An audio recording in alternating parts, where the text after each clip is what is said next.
Okay, so the purpose of this station is to learn how to seam rip or unpick a serged seam. So before we can do that, you need to understand the anatomy of the seam. So the red thread here represents the upper looper. The green thread represents the lower looper. They don't actually pierce through the fabric. The blue, and on this sample the yellow, I believe on your sample they're both blue, represent the two needle threads.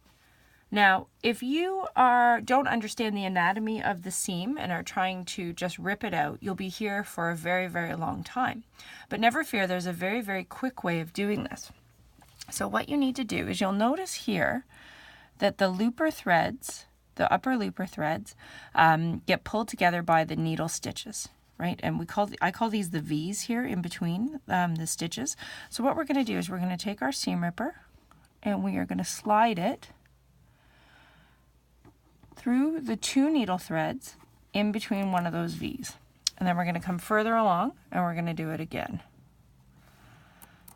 And that should release the thread. I'm just trying to pick it up. There we go.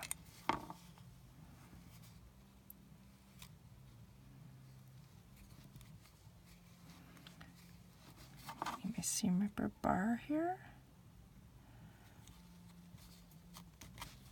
So what I've done is I've just pulled out the blue needle thread. Now I'm going to repeat the same, oh, I broke it, with the yellow one. And I'm going to pull it out. And I'm doing this in the center of the seam so you can see what happens.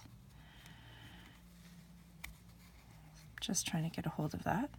So now that I have those two needle threads out of there, this just releases.